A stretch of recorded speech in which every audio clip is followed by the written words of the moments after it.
It's trash day, I'm putting you out, it's trash day. Putting you out, it's trash day. I'm putting you out of my mind. It's trash day, I'm putting you out, it's trash day. I'm putting you out, trash day. I'm putting you out of my mind. Now I'm gonna clean up, now I'm gonna clean up, now I'm gonna clean up the house. I'm taking all your garbage, taking all your garbage, taking all your garbage.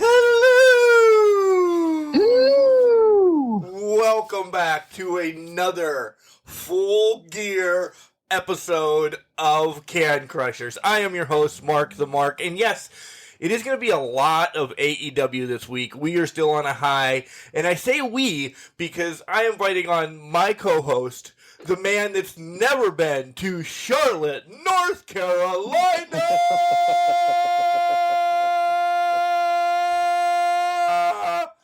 Oh, that was so good until I cracked. Sir Michael Jenks. You had it there. I did. I did. So you've never really been to Charlotte, North Carolina? No. So here, quick fact: the farthest south I've been on the eastern seaboard is Virginia. I thought you were going to say Virginia Beach. Pittsburgh. No, it was Washington D.C. and before about 6 years ago, it was Pittsburgh. That was with me then when we went to the baseball game on Rapture Day. Yeah. When Yes. Vince Carter was going to come and take over with me, you, and Jesse. And Gain, you thought, all right, never, sorry. Yeah, no, you're good. But yeah, that was further south. I've never been to Charlotte, never been to North Carolina. I mean, I've been to San Diego, but that's on the completely opposite coast. So, yeah, never been to Charlotte. You got me there. I haven't been past the Mississippi. I went to San Diego for work, so that's the main reason I went to San Diego, but it was beautiful there anyways. So. Did you go to Petco? Did not. I didn't get a chance to. And it was right after the season wrapped, so Oh. I was hoping to get in a Padres game, but it was right after the season wrapped. So Nice. By the way, you will hear Max. He is on a little bit of a sugar high today. The wife and the child woke up very early this morning to head to Dunkin' Donuts to get all of us donuts and refreshers. And the dogs got their own batch of donut holes or munchkins or whatever. No. So Max is like he snorted them. Not that I've ever done cocaine, but Max has not stopped. And this is an hour ago. He's just on a goddamn high right now. So, and we can't calm him down. He's going to crash very hard, probably quickly. Yes. Mine, by the way, I gave a piece of a donut to her earlier. It was like 6 a.m. this morning. She was rambunctious, and now she's passed out in her cage, looking like she's hungover. So she's done for the day. Good. Hopefully Max gets there. Hopefully Max gets there. So you're a huge loser. You're not really a huge loser. I only won by one. And essentially this could end up tied. This could end up tied. I know we're recording this, and we didn't make the prediction, and we didn't, because I'm not saying the pre-show match, we didn't, and I don't know why we forgot, because it just wasn't on the wiki page, I think.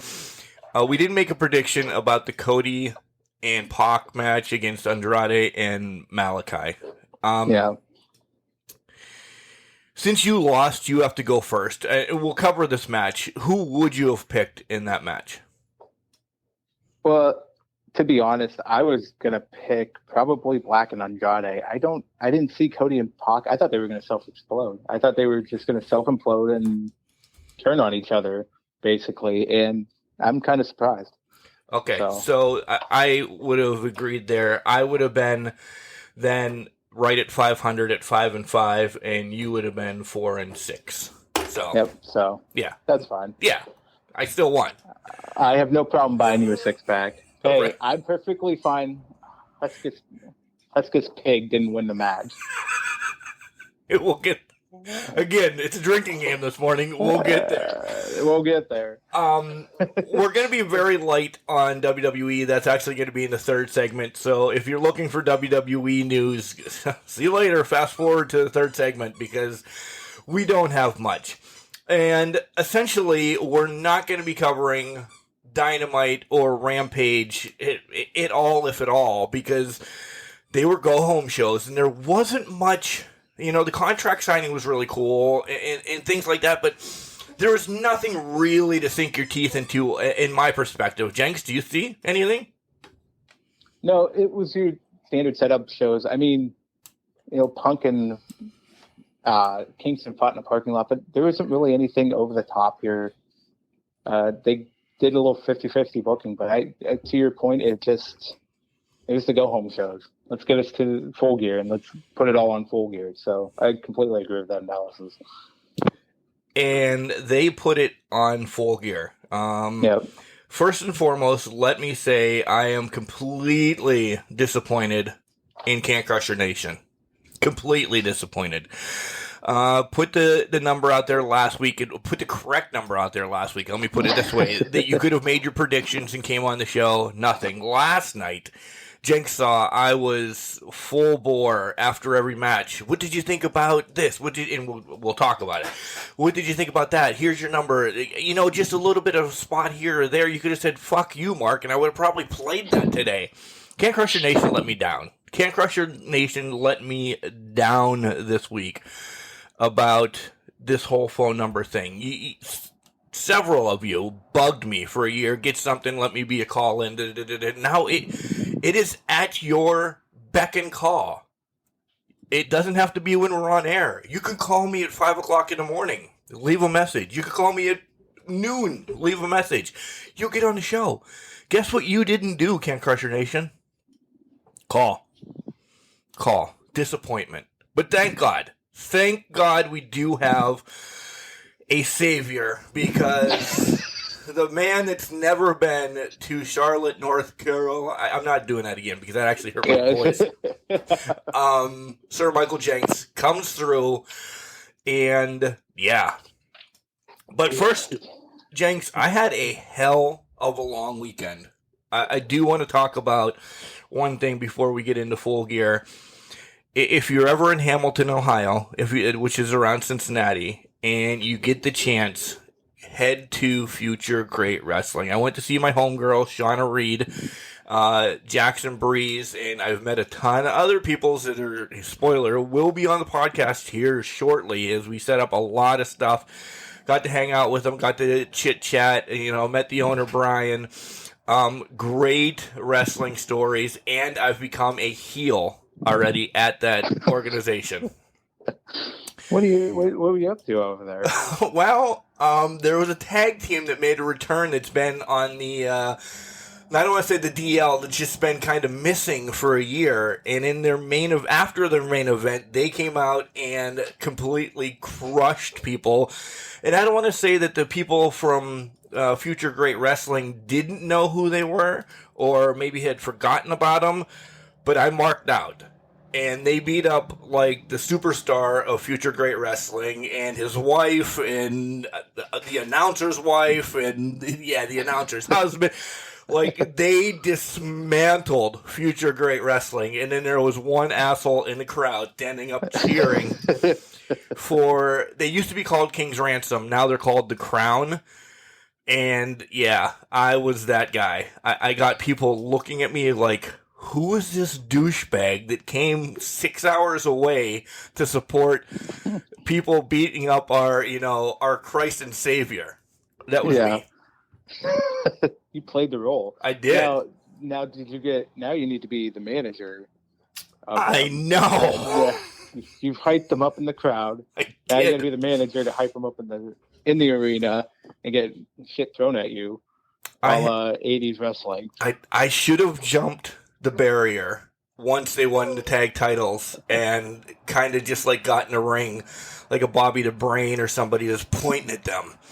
I do want to give a shout out to, and I know he's going to listen because he's already told me, my seat buddy Chris, that I think I really pissed off at that moment. Like, he kind of looked at me like Kane looking at X-Pac when he turned on him, that he was really ready to just fucking dismantle me.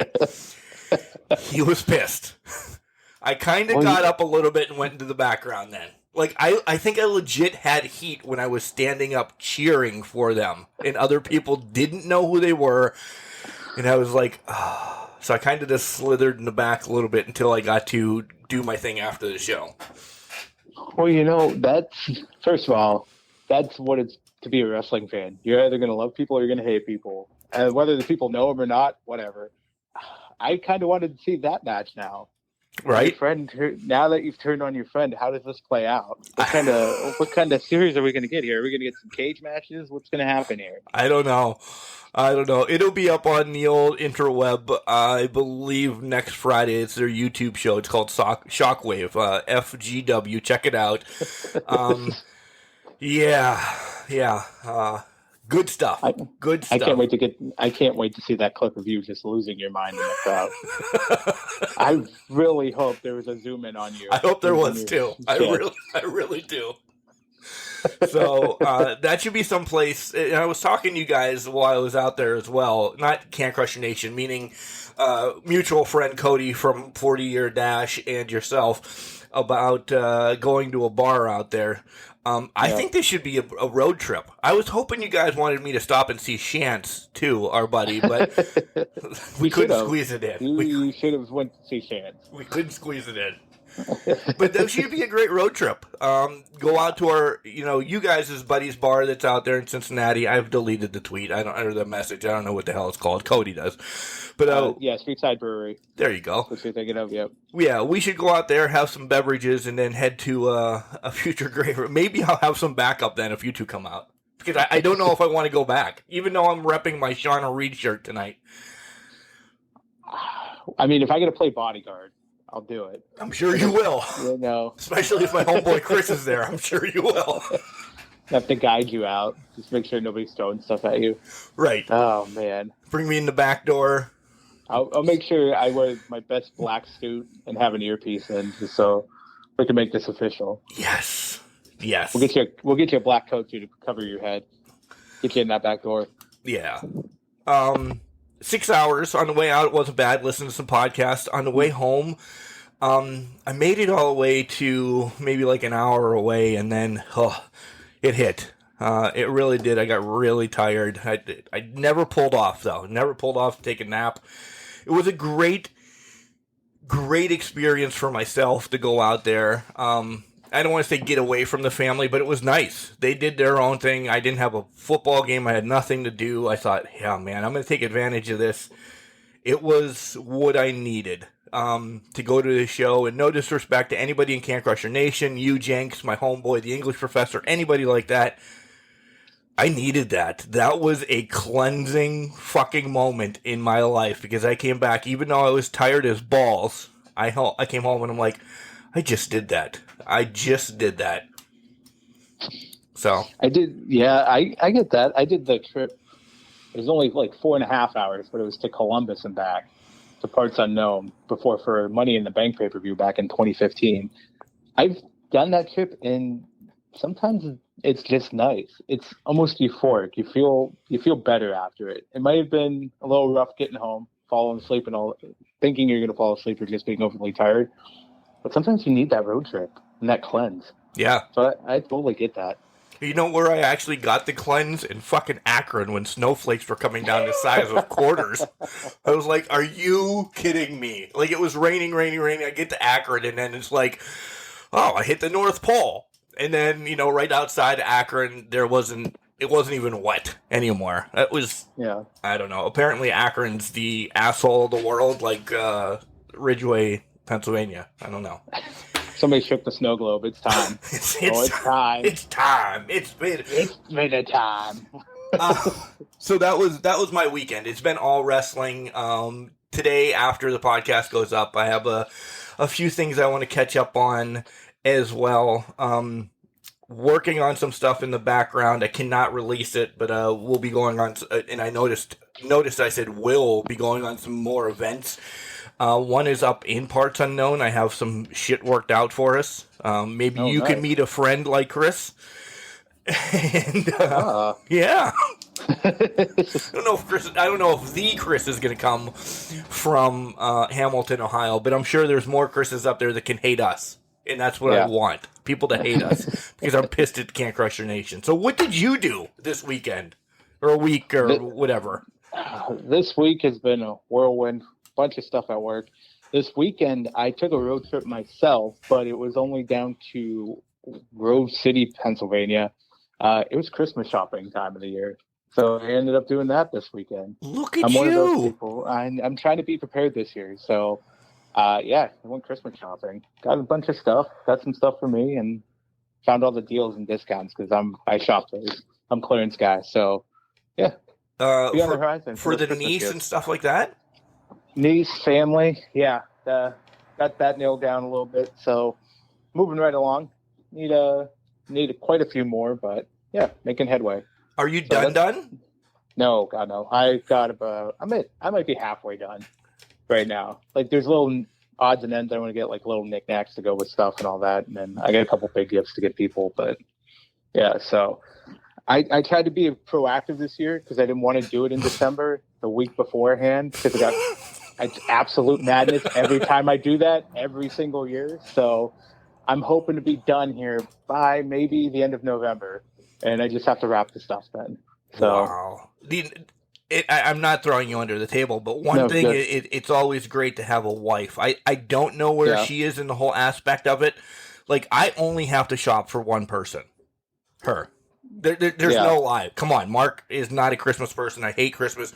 I only have to shop for one person because anybody else's gift that they get is going to be from Mark Kelly and Ethan. And Mark is just as surprised when my Aunt Joanne or, the nieces and nephews open shit up to see what they're getting as I'm like, oh, what did we get them? And then he come over and say, Uncle Mark, thanks. I'm like, yeah, I put a lot of time into getting you that fucking Harry Carey bobblehead, or which I don't know. Yeah.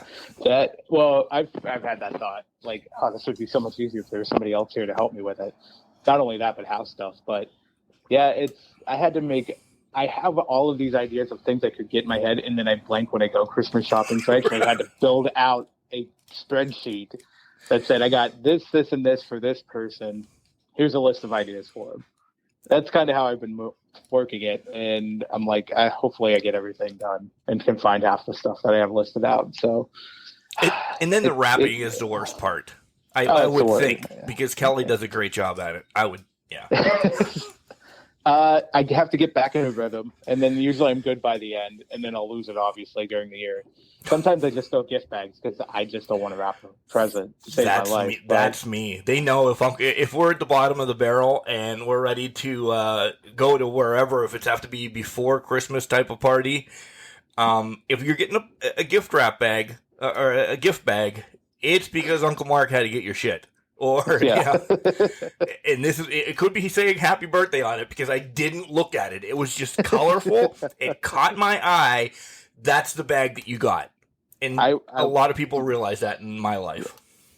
See, I've done that at my house before where I'll grab the birthday wrap for Christmas, wrap the gift, not even realize it until the day of. And I'm like, well, that's not getting rewrapped. So happy birthday. Happy birthday, Jesus Christ. Happy birthday, Jesus. Also, it's never the people that actually have birthdays around Christmas time. So I can't even play it off. Right. So it's like, oh, hey, I was just joking around because your birthday's the day before Christmas. No, can't do that. So when it's in July. Right, when it's July. Yeah, exactly. All right, Jenks, it's full gear time. We've given everybody enough stuff to worry about. And I'm pissed. So tell me what you did to help spruce this show up since Can't Crusher Nation shit the bed. So I got a little active. One of my co-hosts on the 40-Year Dash, Mr. Moochie, doesn't watch AEW. He just doesn't want to. It's he doesn't fine. watch life half the time. He just does his own thing. That's all he does. So what I decided was, based on name value alone, I'm going to ask him for his predictions on who's wrestling in the match, who he thinks who would win, and why. A lot of these are hot takes, complete joke of thought process around it, but they turned out to be fantastic, and I was laughing the whole time I was talking to them. So I have the notes. I have them written down. I don't know if you want me to go through the predictions first or if you want to go match by match, however you want to do it. Let's definitely do match by match. Do match by match because it'll give us something really to and go into. It was the pre-show match, and it was Nyla Rose and Jamie Hayter against Thunder Rosa and Hikaru Shida. we didn't predict this because we didn't have Right. anything, so we're not even going to make a prediction on this. What did Moochie have to say about this before we get into our thoughts about this match? So I had to reiterate what the names were of the individuals in this match several times to him. And he decided that Shida and Thunder Rosa would win, more basically because Thunder Rosa sounded more powerful than Nyla Rose did. And then I told him right afterwards to look up both individuals and tell me if he still felt the same thing. He did not. He did not. He did not, but he predicted Shida and Rosa to win it because Thunder Rosa sounds more powerful. Well, of course. I mean, Nyla Rose. When you think of Nyla Rose, you know that could be a color that a beautiful red color rose. A rose is Right. very, to me like ambionic. That's not even a Yes. real word, but you know what I'm saying. Like, I get it. yeah. And then you hear thunder. You're like, whoa, shit. Yeah. Well, to that point, I'm pretty sure he thought I said shit a lot of times when I was saying Shida. So he probably equated a holy Shida moment here, that you hear the crowd chanting. So that's probably what played into it as well. This match, there's a great story of this match from the beginning because these four, are going to meet in the quarterfinals, right? Yep. Yep. Of the TBS tournament. I like how they actually took a little bit of a break and didn't put any of those matches on Full Gear. Have it be, two matches during the pre-show or something. They get wasted. They're really pushing the TBS tournament. I like that. But to throw a tag team mix like this and the perfect teams, I'm glad. No disrespect to Statlander and the other ones. I would have liked to see Ruby overall on this pay-per-view because she just came in hot last month or last pay-per-view. I think she should have been showcased as a run-in or something. So I'm upset that Ruby wasn't here. Overall, this match was hands down a great way to start just the pay-per-view, the buy-in that you're giving away free because it showcased what their women's division is doing. And we'll get more on that when we get to Britt and Ty. But I thought this was great. I really did. And then you have Deeb that's still that bitch just lurking around with Shida. And I thought, man, this is going to keep going. They're going to cost Shida and Thunder the match. But the frog splash from Nyla Rose as well. You guys, if you don't know, yesterday was the passing of Eddie Guerrero, so there's a lot of Eddie Guerrero in this whole pay-per-view. Some people I thought, they don't deserve to do it, but I thought, I'm going to be that guy. I thought it was maybe a little too heavy on Eddie. I think a couple people could have done it and it would have been fine. Yeah. Well, what did you think of this match? I thought this was a great match. I loved the back and forth. I reacted to it last week when it happened, and I reacted to it in pay-per-view. The Thunder Rosa splash to Hater, that just looks very painful. I don't know if it's Hater's sell job or what, but the way they do that is fantastic. I liked it. I liked it a lot, and this actually made sense as a throw-together tag team match. Usually in the past, not saying AEW, but overall, when they throw together people in a tag match, it doesn't make much sense. So having the competitors in the match, they complement each other well as teammates. And it wasn't really, they played into the TBS background. Yeah, the TBS title tournament background, a little bit into it, but that wasn't the main point of it. It was trying to get the win, trying to get an upper hand on your opponents here. And I also feel like Deeb and Shida are going to get into a lights out match at some point. This just feels like they're pushing for that match. I don't see where it's almost turning into almost like a blood feud of sorts.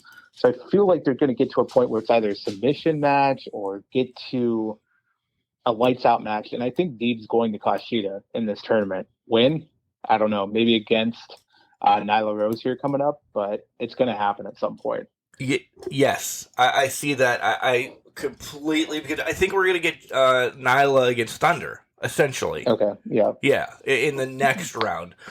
I agree. This Shida Deeb thing is I don't want to say it's minuscule, but it's leading for a great and I don't want to say they're mid card either because I love both of them. Lower upper card. Let's put it that way. Yeah. I love that there's another storyline in the women's division besides just Britt running the gamut on everybody. Yeah. Great match overall. Yep.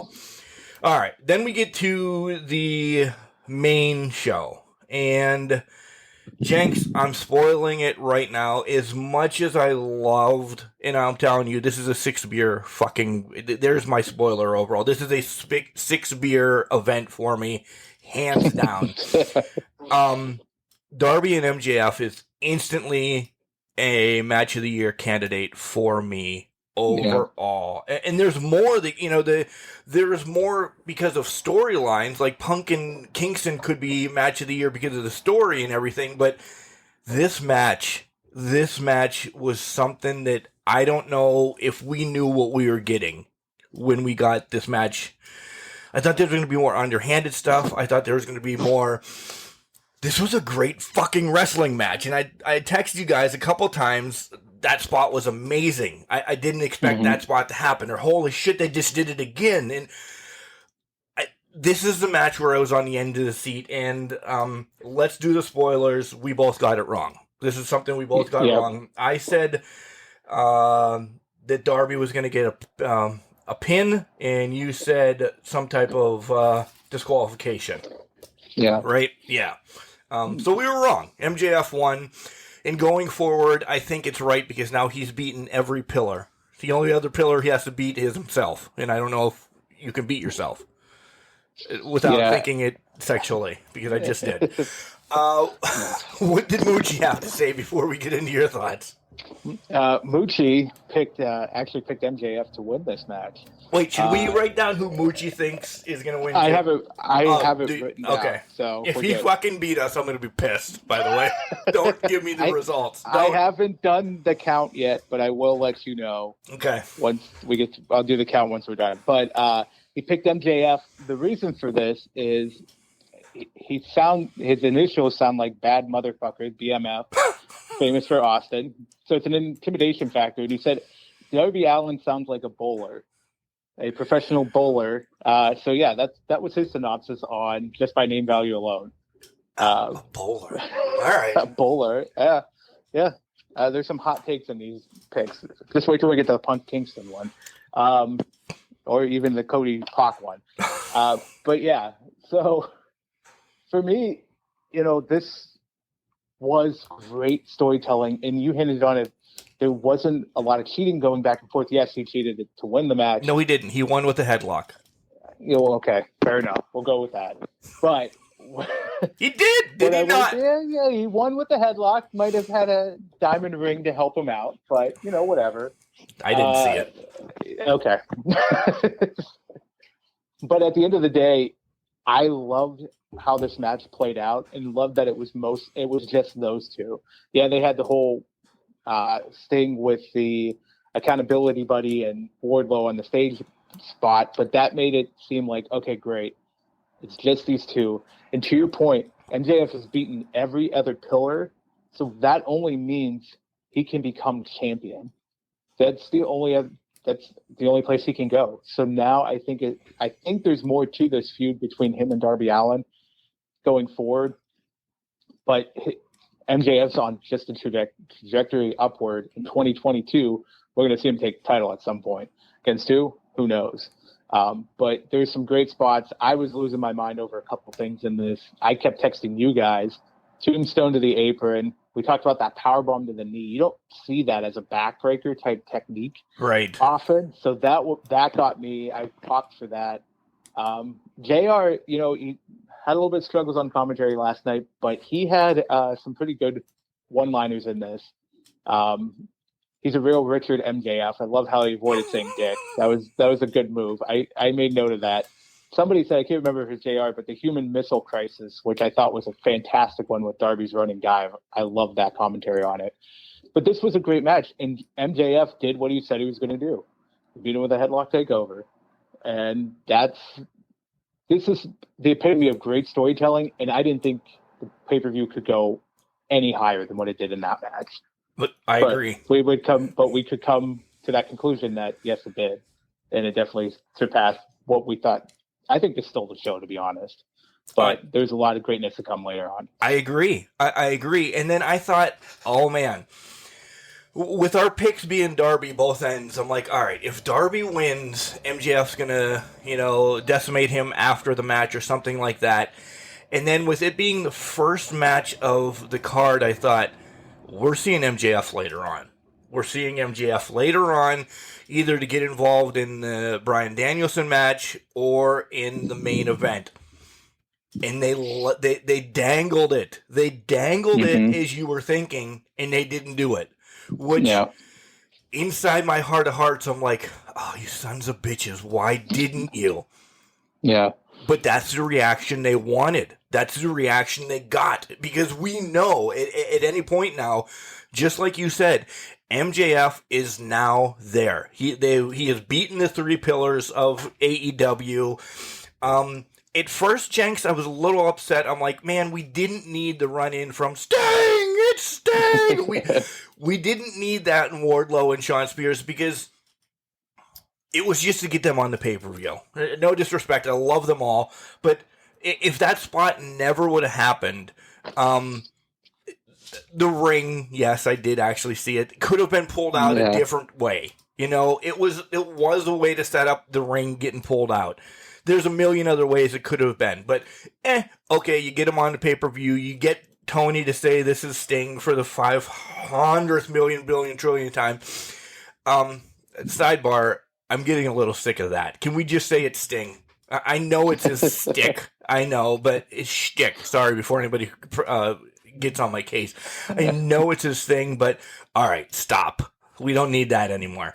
But great things are happening with MJF, and we will talk about, I think, how this whole pay-per-view sets up the future of AEW when we're done wrapping this up. This might be a long episode too. Who the hell knows? Yeah, we'll just swing it and see. But yeah. I think you're right.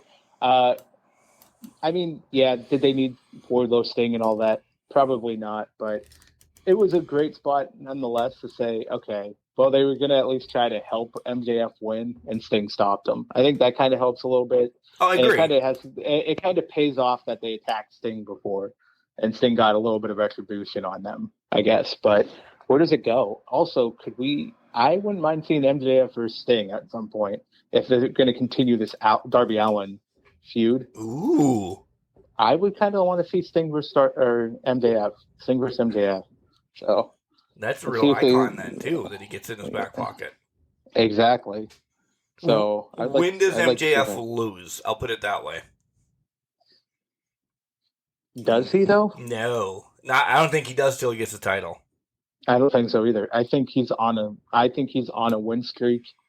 He may lose a tag match here and there along the way. But I don't care about that. I don't think he takes the pin. I don't think he takes the pin either. That's what I'm saying. Yeah. I think he's on a win streak until he gets the title and has a solid run with it. It's going to be that much more monumental.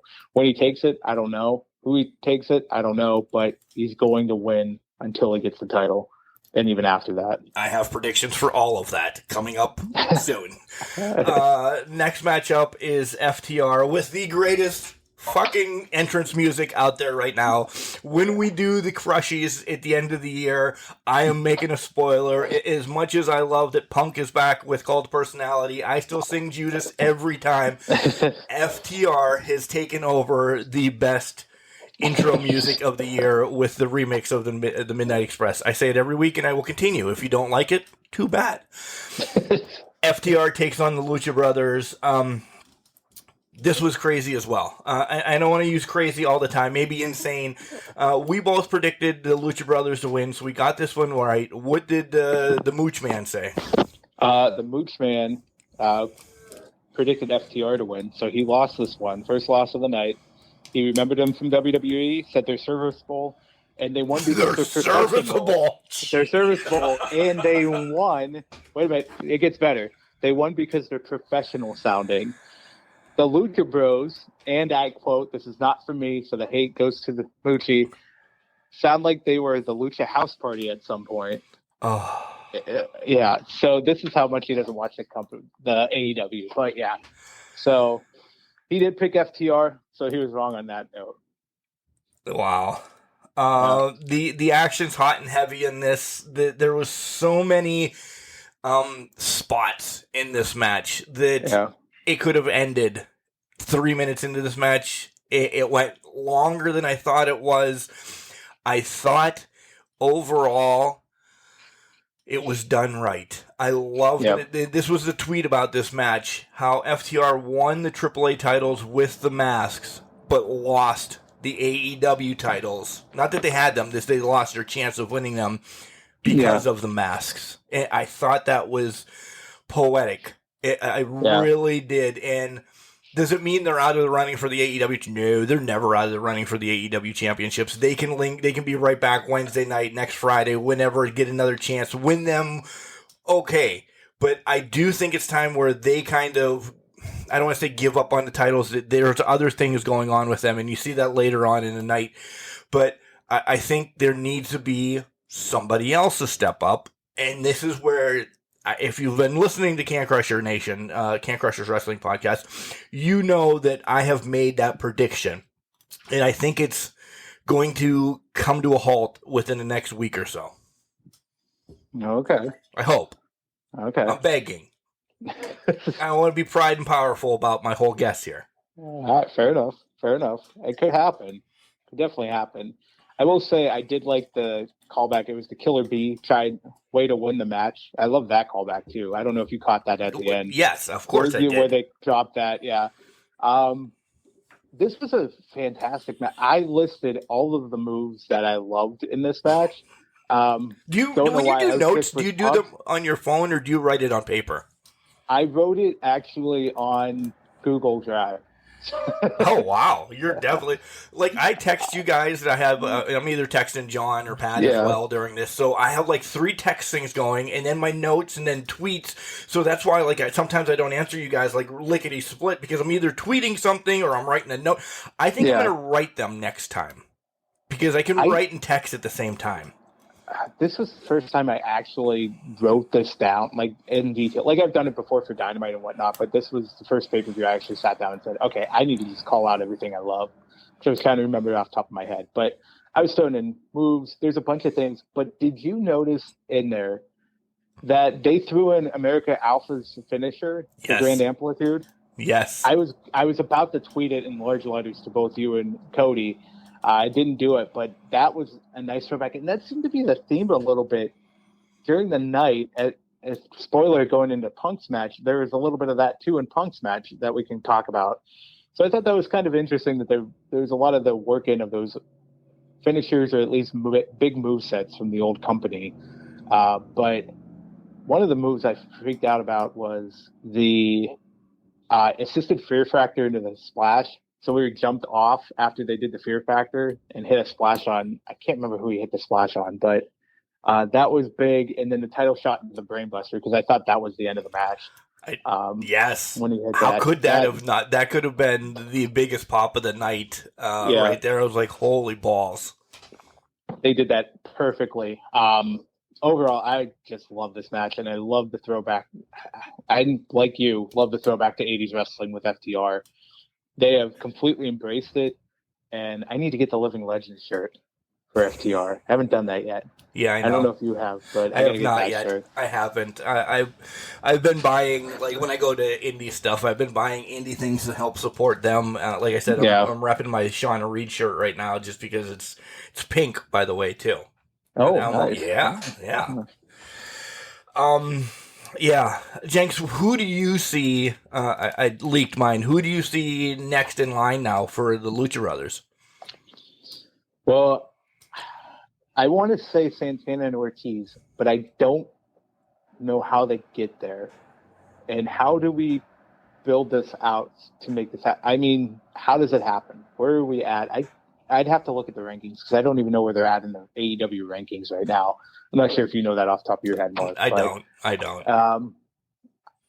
I would say Santana and Ortiz, but I feel like FTR is going to come back around. I think there's going to be one more title match between these two on a Dynamite or Rampage, just because of the whole they tried to Killer Bee them and way to a victory, the wrong member of FTR was not legal. The legal partner of FTR was outside the ring. So they pinned the wrong person. So I think they might have a leg to stand on, and they might try to push that forward. I don't know if they'll actually do it, but they do. And that's actually how I think Pride and Powerful comes back around, saying, listen, for the last year, you guys have been getting these shots. We've been put on the back burner, and they decimate everybody in the match and stand strong. And then that actually gives the Luchas, they want to call them out then too. Because if you notice, the Luchas are the ones that are calling people out to wrestle. Yeah. That's true. Yeah. Yeah. So I think that's kind of where we're at right now. I think I think you're right. That's how we get into that scenario. Yep. So next matchup, we both predicted it's Bryan Danielson or Daniel Bryan or Bryan Danielson. Or this is where JR struggled, and God forbid, poor JR. He said Daniel Bryan maybe 16 times during this match, and then when he corrected himself, he screamed Bryan Danielson, so he knows clearly somebody was in his head saying, "God damn it, his name's Bryan Danielson." Tony Khan was not happy at that point. Not at all. Taking on Miro, and let's go to the Mooch. As we both got this one right. What's the Mooch have to say? Mooch got it right. He picked Bryan Danielson, and he said, I quote, "It wasn't Rusev Day." So, yeah, he said Daniel Bryan was a bigger name, more successful. He actually had a good reason for it. It wasn't a joke one. 9 out of 10 times he would pick Bryan Danielson to win this match over Miro. Wow. All right. I listened a lot to Busted Open this week and did a lot of reading. I almost changed my thoughts because they almost got into my head all week saying, this about Miro, this about Miro, this, but the promo on Dynamite was like, oh man, that's an amazing promo. So I was almost going to tell you last night before the match, I'm going to change the Miro because we were kind of talking. We thought this was going to be Mox's to win then because it was a plug and play kind of thing. But I thought, no, my gut tells me it's going to be Bryan. My gut's telling me, and this is the way that I thought. But everybody made perfect, predictions all week that, are we really going to get the face versus face? Everybody, who depends on who wins the heavyweight championship, if it was Page or, okay, you guys know by now that it was Hangman, and taking on Bryan Danielson. Are we going to get that? Yes. Nothing against Miro. I think this loss now, because he looked up to his gods, and his gods are letting him down. And I know people are going to be like, but it's a way to get something. This is the way I think CJ gets into AEW, because he's going to have somebody that he can only trust, his wife, and then he's going to go on a run then. And then get back up to this title contentionship and everything like that. But the match itself, even during the match, Jenks, I thought, fuck, Miro's going to win. This is, I was then upset and mad, which they had every emotion all night from me. Again, a great match that I could put in for a match of the year contendership because it had the whole story going from start to finish. You can break down the moves because I'm just pantering on everything that I watched last night. But you know how we said All Out was the best pay-per-view because of the surprises and this, that, and the other thing? This was the best pay-per-view from pure technical wrestling and storylines. Yeah, it played into that beautifully, this whole pay-per-view. And you didn't need that big return. Yeah, we had, spoilers, Jay Lethal come later on. But there wasn't that big return and it didn't need that because this was what pure wrestling, this is how a pay-per-view should be, wrestling pay-per-view should be without the returns. You don't need those surprises. Breaking down the back and forth with submissions, I mean, that was a fantastic spot. I gave props to Aubrey Edwards for almost crawling on Miro's back at one point to try to get him off of Daniel Bryan in the corner. I was like, all right, Aubrey, get in there and get him off of there. That was great. And then there was that counter to the knee bar where Daniel Bryan had the knee bar on. Yes. And he countered it into a gut wrench. Yes. I thought that was amazing spot, an amazing counter to that knee bar. That was unique. I also wrote it down when Daniel Bryan was throwing his toughest shots at Miro, and Miro was no-selling them. just screaming at him, like, hit me more. Like, it was like the Incredible Hulk getting hit with bullets. He just wanted more and was, like, no selling it. So, overall, this was what I wanted out of this match. Yeah. These two just going back and forth. Yes, it's a David versus Goliath scenario, kind of a little bit, but Bryan Danielson is the most resourceful wrestler we have seen on the face of the earth and can pull something out of his bag of tricks and win every match. We've talked about it week after week after week. He found a new way to beat Miro. Was it as dangerous as throwing DDTing somebody's head from the top rope? Yeah. But thank you for bringing that up. It looked bad, but it won the match. It did. I wonder if the DDT was supposed, and I think as quickly as he got up, he was supposed to then hold it and then get the submission that way, or not really a submission, just a knockout, essentially is what it was. I don't care. I said, holy shit, that looked bad, meaning that I was more scared for Miro that he actually pounded his face off the canvas. But yeah, you're not going to come down off the top rope and hold on to that because of the force. So that made it look more realistic that he, and I never use this word, and I don't mean it mean, but botched the hold at the end. Yeah. Jenks, fall 5 feet and try holding on to Bailey. Yeah. You're trying to catch yourself. You're trying to hold Bailey or whatever. It's going to happen. It's going to happen. So the way that ended, I meant, holy shit, that looked bad. Not that it looked bad for the storyline of the match. Yeah, and that's exactly my point. That was a great point, Mark. The force alone of having Miro, who's near 300 pounds, if not over 300 pounds. I can't remember what they're billing him as. Falling down on you and trying to hold him in that hole, there's no way. He was just going to bounce. Right. Nothing against him. I thought what they were thinking looked or sounds amazing and would have made the most sense. Execution-wise, you can't predict how people are going to bounce off a mat doing that. But, yeah, I think, again, it just goes back to we're finding new ways to win. Miro, now I'm sitting here thinking, yeah, you brought up maybe this is how CJ comes back. And I think it's more of a motivational. I don't want to say like Lana was with original Rusev. I hope not. He got called up. I'm not saying that, but I think it's to give him a more tangible thing to redeem on, or a more tangible being to put himself in front of. I'm not saying they're going to make her God status or all that. What I'm saying is maybe it gives him a more powerful message than, yes, his promos have been hot. He's praying to his God. He's looking for his God to look upon him favorably. But this gives him that tangible one where, what am I doing wrong? And it has somebody actually talking back to him. I think they can do this right if they're bringing in CJ. But I don't want them to make it corny, and it doesn't seem like they will with Rusev. So I feel like it's going to give him that killer edge, and it's going to make another tangible piece of the main event picture possible. Agreed. Next matchup is the Super Click against the Jurassic Express and Christian. We both went Super Click to win this. Danielson, Moochie Danielson, what did he say?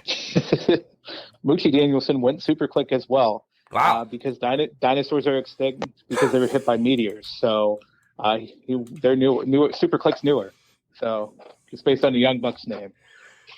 So he's sitting at 500 right now. Okay. He is sitting at 500. I did take a count. I already know what it ends up being, but I won't spoil it. Okay. I won't spoil. Shout out to the Whole Heart Foundation of the Super Click. I love the pink. I did. Yeah. Of course, we knew that this was going to go everywhere because it was a Falls Count Everywhere match. This was the craziest match of the night. This was the epicenter of holy shit. A retired guy 6 months ago is now jumping off of the fucking Jumbotron. We have tack knee pads. We have... At one point, I said to you guys in our text that I think Christian just ripped every I don't know, ligament and everything in his knee when he came down on that ladder. I said, he's fucked up. There's no way. His leg was inside the ladder off of that top rope. 2 seconds later, I don't know if it was you or Cody, you're like, nope, he's okay, he's back. Yeah, he's back. I think it was Cody at that point. This was crazy. But, of course, I'm going to be the mark again. The running kiss spot with the tacks in the mouth. I could watch that spot all the time. It is so goddamn cheesy when the camel clutches on whomever, and then those two idiots, the Young Bucks, run back and forth, and then kiss them, and then super kick them. That's my favorite spot right now in wrestling. I don't know why. I'm a child. It's because it's goofy, it's fun, and it fits their asshole personality so well, their prima donna personality so well.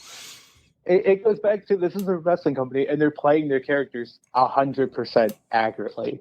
10 times what their it's probably 10 times what their normal characteristics are. They're playing it perfectly. I pop every time I see that spot, Mark. You're not the only one.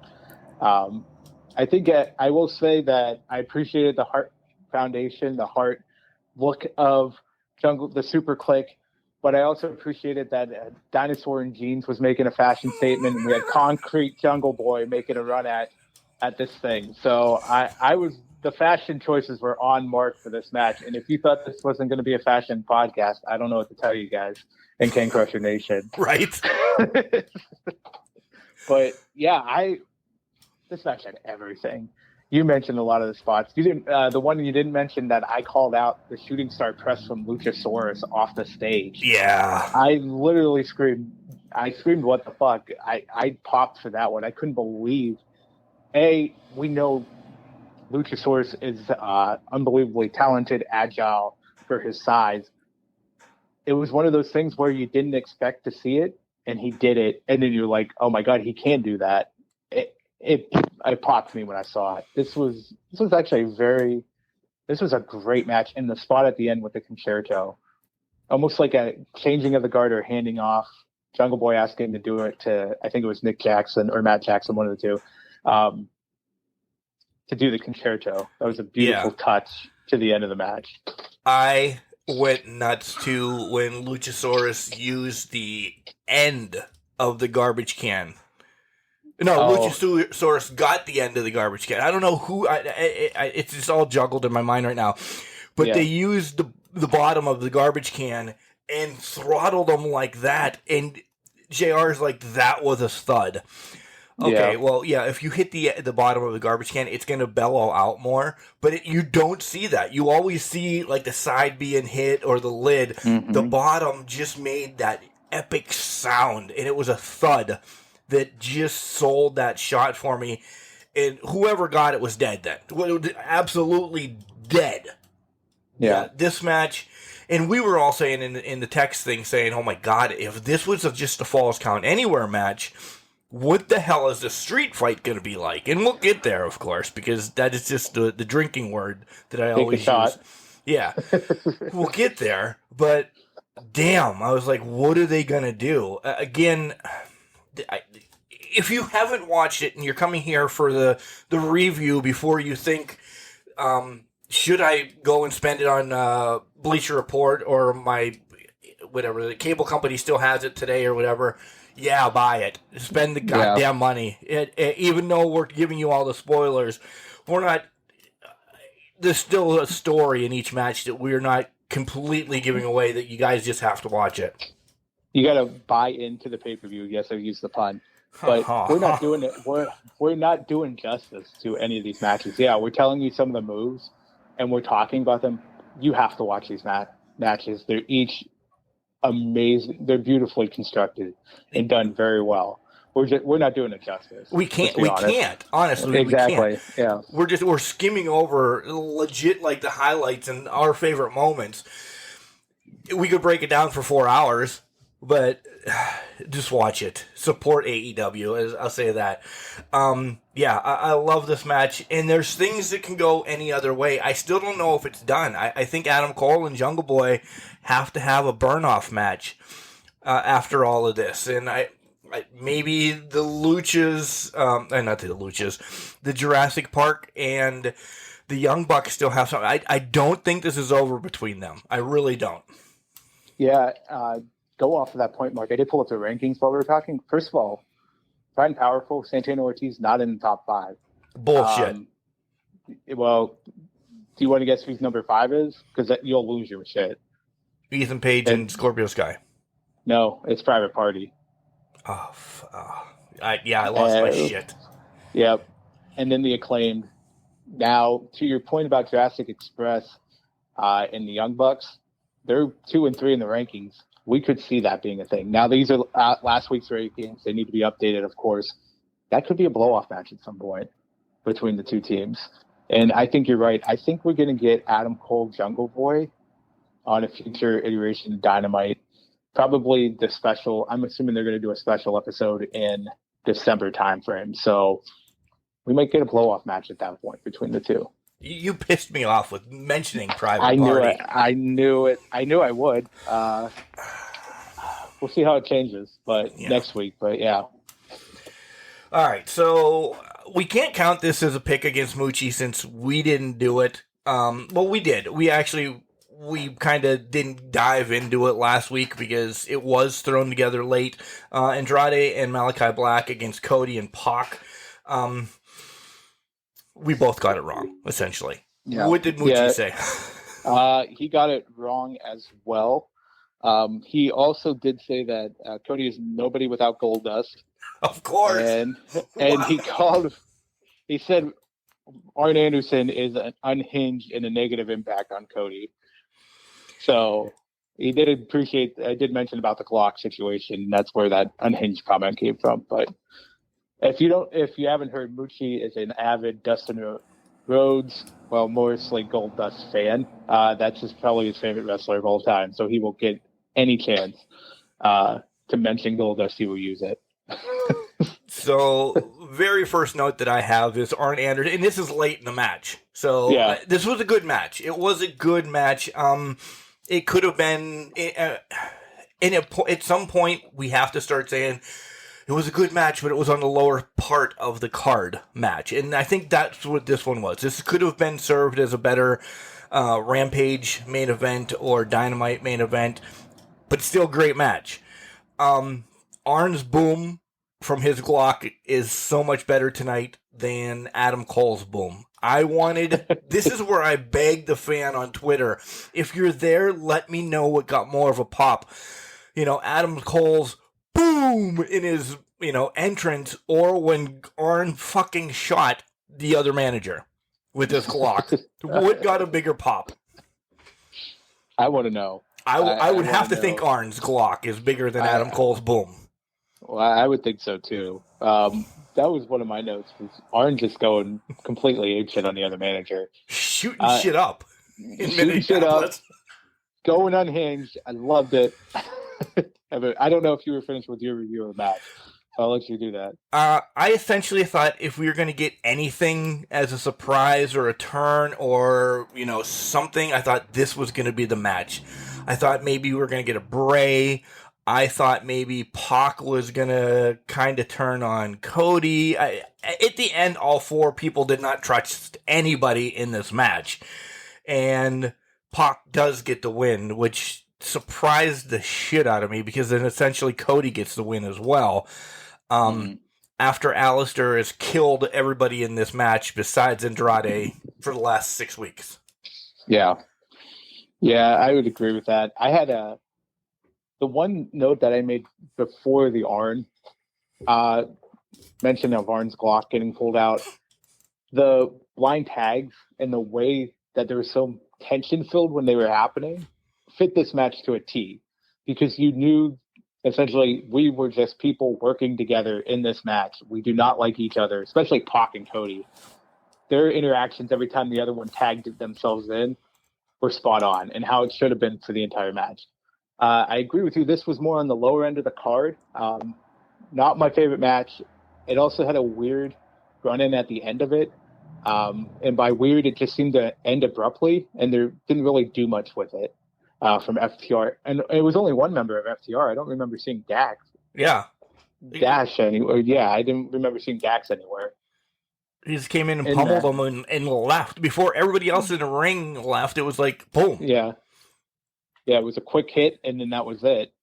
I was actually surprised the Black Arrow got the win. I haven't seen the Black Arrow in God knows how long. So I was kind of surprised that was the ending of the match to that point. I'm glad Pac got the victory, because I think it got the pop for the face team, if you will. Because if Cody would have got it, it would have been boos. It would have been showered with boos. But it was good to see the Black Arrow get a win. Yeah. Once in a while. Cody was 50-50 for the night. You know, he had some people supporting him, some people hating him. Earlier in the week, both Allinger, I was going to say. Allinger. Yeah. Malachi and Jesus God Andrade said there might be another member of the dark side, or whatever the hell they're calling themselves. That's why I thought, ooh, do we get a Bray, or do we get Pac actually turning? I honestly would have liked Pac turning on Cody more and just leaving Cody decimated in the ring with three of them standing over top of him. But I know Pac is part of the death triangle, but that hasn't been mentioned again in a couple months. It kind of is like that is on again, off again. So I don't know. I really don't know. Yeah, I think, but also to that point, now that I'm thinking about it, I think that hit at the end by FTR, well... Was it? Do you think that was it? I think that, I don't think that's it. I think that ties back to get more with Death Triangle involved, back together. And here's where I'm going with this. They hit the lone member of the group without the other two around. So the Lucha Brothers were not around to support Pac, so they made a hit on Pac, because they hit Pac first. They went right after Pac. So I think this kind of continues it, and they were making a hit just to kind of push Lucha Brothers to defend their brother. And I don't know if it's going to end up being like a 6-man tag or something like that, probably. But it's a trios match. There's no 6-man match. Yeah. I'm sorry, apologize, but yeah, a trios match at some point. That could be like on a Rampage or something. But I think it kind of tries to help continue it going forward, because they hit the sole member instead of the two Lucha Brothers. Yeah, that's a good point, Jinx. All right, let's take a break here, and we'll come back with the last 4 matches of the night, which are all pretty crazy within themselves. So, all right, guys, you know about Collar and Elbow, hats, hoodies, tees, all that great stuff. Al Snow is going to be here to tell you about it, and of course, we have the promo code Can Crushers, all one word, capital C and Can, capital C and Crushers. You save 10%. Don't forget to head over to our website, cancrushers69.wixsite.com/cancrushers. Get our merch that, we don't have hats yet, but we have hoodies, tees, leggings, sweet stainless steel cups. Just go look at the shit yourself. When we come back, we have the women's match, the Punk and Eddie match, a surprise appearance by somebody, and yeah, Jenks might have said who it was, but I have a bigger one coming up, and so much more. All right, we'll be back. Wrestling. A love and a passion we all share. I've started a wrestling brand. The wrestling brand. A brand founded on the aspects of wrestling. 2 entities working together to create a product that connect emotionally for people everywhere. Collar and Elbow is the brand. Passion and love for wrestling is the drive. I am Al Snow, and this is Collar and Elbow, the wrestling brand.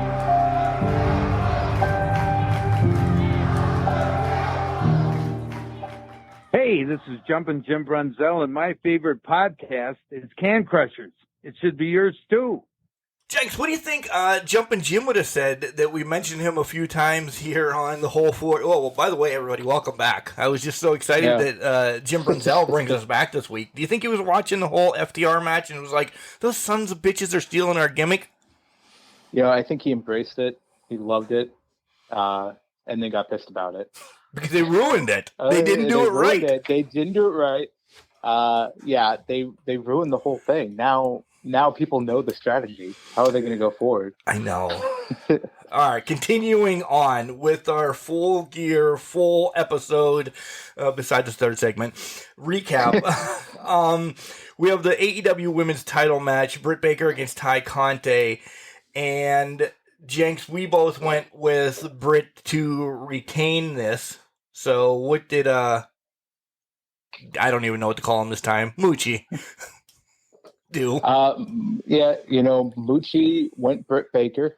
Thought she was a real professional with the DMD, because I called her doctor, so it was all about the professional Britt Baker. He didn't have much words around Ty Conte. He didn't watch her much in NXT, so nothing too crazy there. He did go Britt, though. Good. Well, at least he got that. He knows. He at least knows DMD is what it's all about. Jenks, Britt listens. I might get some hate on this.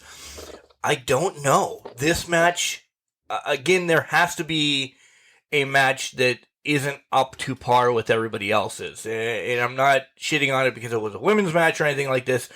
It just seems like it was a normal match. And this was a crazy-ass pay-per-view. We knew the other ones on the outside were going to get invested. It's somehow... And I thought, well, maybe if there's a title change coming to happen... This is it. This is, again, there's always a whole week from when we record, and I just think and stew on stuff. I thought, maybe this is Ty's time. Britt has been leading this division for a while. Sometimes the money's in the chase, as we all hear, and then she gets back in a couple weeks.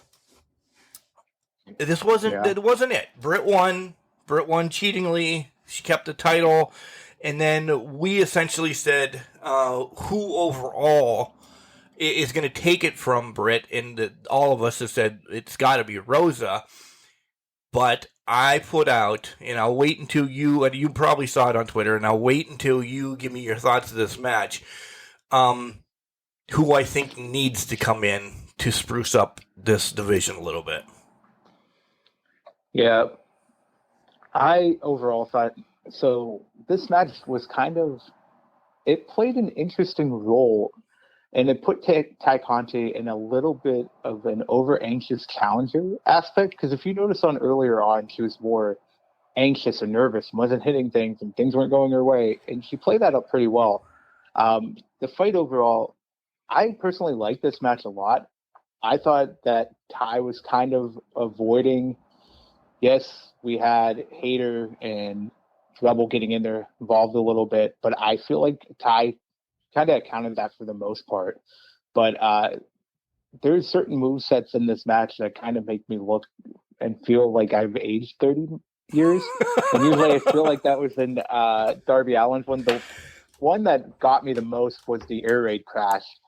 And it was on the apron, I believe. That felt like it just ended a career. Yes. It looked horrid. It looked dangerous. I'm not saying that they didn't do it right or anything like that. It just looked like it hurt and could end a career.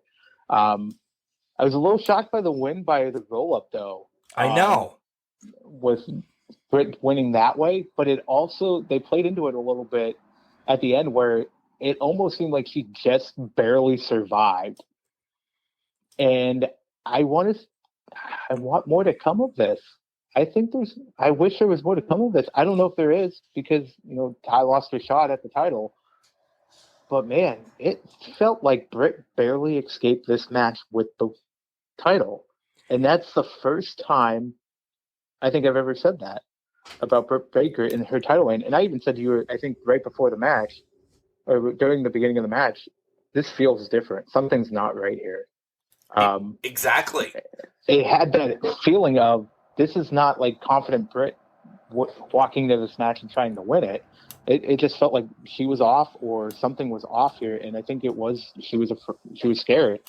They kind of hinted at it during, I think it was Dynamite this week, about Britt running, not kind of avoiding Ty, not getting into that conflict. I think that played into it a little bit here, and she barely escaped. I think we could see a rematch on this, which leads to Britt's next opponent, which we across the board think it's going to be, defending the title at some place. I don't know if Britt's going to do a one-off. The next pay-per-view is not until February. Britt's going to have to defend the title by then, or she's going to be obsolete, deleted. No. So it's going to be on a Dynamite or a Rampage or something. And we think it's going to be Thunder Rosa. And we're all for that. We are. But I'm going to jump ahead and then you can come back and say whatever you want. It was already mentioned that Chelsea Green has now contacted AEW. Britt and Chelsea has ran the indies together. There's a story built there already. It's set up to have her come in and do something with Britt. That could be, and I don't want to say anything mean against Chelsea because everybody knows how much I love Chelsea. That could be your one-off until the February pay-per-view where you get then Britt in Thunder Rosa because she needs something to do.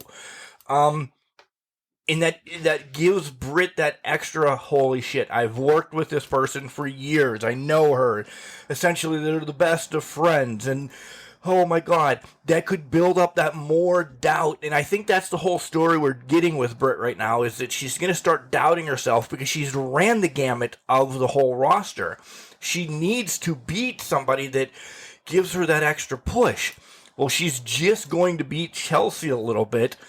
And then Thunder's going to come out and fucking decimate her, setting it up for another match. And then that's how you get Thunder to get the championship. And I think it's going to be February. I really do. I could buy that storyline a lot. Or do you think it's now, and you're saying that, I almost want to feel like they could flip that and just have Thunder be the next hurdle again. And not give Thunder the title, because I guess it's going to depend on if Chelsea Green gets a full-time contract or if this is a one-off, right? All right, yeah. Type appearance. And I feel like they might. The way you described that, I love the way you described it, but it's putting thoughts in my head of that's could be the person who beats Britt. I would go ape shit for that too, because those are 1-1A of who I love in professional wrestling, and there's Ray Lynn in there as well. But yes, yeah. So I think that would be Mark's perfect fever pitch in the middle of February if that happened. But I would say that could be the way to go for these ladies. Now that everything that happened with ROH, these people are out of contract. If they sign Chelsea, I think Thunder Rosa, I hate to say this, I think she would do great with the title, deserves the title. I think Thunder Rosa would be that last successful title defense for Britt before she loses it to someone like Chelsea Green or someone along the line. And who knows, they could be continuing this Ty Conti thing for a while now. Right. Just to yeah, play I'm it not throwing her under the bus either. But yeah. All right, next match. Unbelievable. Probably one of the shorter matches of the night. For what it was epic. CM Punk against Eddie Kingston. It starts before the bell. We both went no contest because we want more. After this match, we want more. Before the next match, we want more. We just want more. This is where Moochie could kind of take it because we were generic and went no contest. What did he say? He actually picked Punk to win. I know, son of a bitch. This jackass is going to beat us. He said that Punk, his newer debut, and he wouldn't lose. And I quote, "Don't get angry. Won't lose to Kofi Kingston's younger brother." No, I'm not. That's hilarious. He actually believes Eddie Kingston is a young pup and he's new to the wrestling business. So very young. He's a young, strapping young man. Young man. He is very young. So he picked Kofi. He did not pick Kofi's younger brother for this match. I don't know how we can break this down. It was a pure fight. If you're going to say, oh, technical, there was nothing. It was just the backhand before the fucking bell, and I thought Punk was out faster than, and I'm a huge Punk fan, a UFC match that he was in was unbelievable. The blood right off the bat, and then Punk yelling, "Let's go to school, motherfuckers," into the camera. Yeah. And then Eddie jacking off to actually lose the match. This was my childhood match that I wanted. But if it ends like this, I'm going to be pissed. I need more of this. Yeah, I wrote in big letters. This was a fist fight. It wasn't even a wrestling match. It was a fist fight. And I think I told you guys in text message, that is everything I wanted out of the match. I wanted to continue, but that's what I wanted this match to be. Not like, okay, we're going to be technically sound, we're going to be around. No, it was just two guys just beating the shit out of each other, as it should have been. That's how they built it. And what's amazing about this, and what shows the professional, and I think I mentioned it an episode or two ago, they built this on one promo. I think it was last week. They built this match on one fucking promo. That's a testament to these two guys in the ring. I'm not even calling them gentlemen because they fought like animals yesterday, trying to kill each other. The blood and the grips. The blood, the grips, whatever it is. The back fist. I blinked and I missed the back fist, and I'm like, "What the shit just happened?" I literally, Mark, I was looking at the TV. I blinked and he was down, and I'm like, "What the fuck just happened?" And I'm like, "Holy shit!" I found clips online. I was good after that. I'm like, "Oh. Holy shit." Also, what do you think Punk was just doing an FU to Eddie Kingston when he tried to do Cena's moveset? Thank you. I don't know. I almost wanted to see him drop something. Maybe the copyright or whatever. I didn't maybe want to see him like brush his shoulders and drop a fist or something. But drop a leg, drop an elbow, drop something, because that would have been the 5 moves of death then. Yeah. Right? I couldn't believe the 5 moves. First of all, on an AEW show, I didn't think I was going to do the 5 moves of doom in succession. Second of all, what a massive fuck you to anybody, and especially to Eddie Kingston, because I think that's what this was. He disappeared. Eddie's, it just built up that Punk left professional wrestling and he went back to something that just entertains audiences and used it in a match. I think Punk's turning heel at some point here, guys. This was, I think, the turning point. We're going to see a heel Punk. I don't know when, but it's going to happen.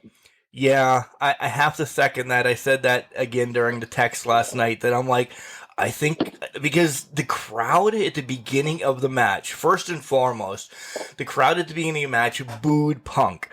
And then I said this again, you guys should actually join our text message, or maybe we should start a Discord or something for the next, we should really look into that, Jenks, to do this with fans. Oh no, fuck the fans, because they didn't even call. Still a little salty on that, an hour and 17 minutes. I can't tell if you're salty or not. An hour and 17 minutes into the show. The fans were booing him, but this was, and I said this, and this is where I was getting, in the text message, nobody was sitting. They were the loudest I've heard a crowd in forever. Like, it came across the TV that it was just deafening in Minneapolis last night. And I think this was the loudest match of everything. Yeah. No, I completely agree. It's because they hooked the fans in, and they just went off of fans' emotion. That's all this match was. They transferred what emotion and tension they felt between each other. And I keep going back to that promo, but I'm going to go back to it, and it's probably this could be the promo of the year for me. These two built it all, and they transferred the tension, the hatred, the emotion, everything from that promo and what sits between them, and they put it on the fans, and the fans ate it up, hook, line, and sinker. We did too.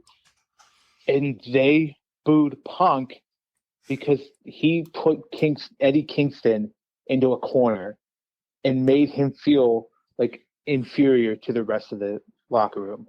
In that they took Eddie Kingston's feelings and embodied them last night at Full Gear. I was angry that they were booing Punk. So we've seen this the whole realm of emotions so far. Yeah, I was angry that they were booing Punk because he is the the Second City Savior or whatever the hell you want to call him.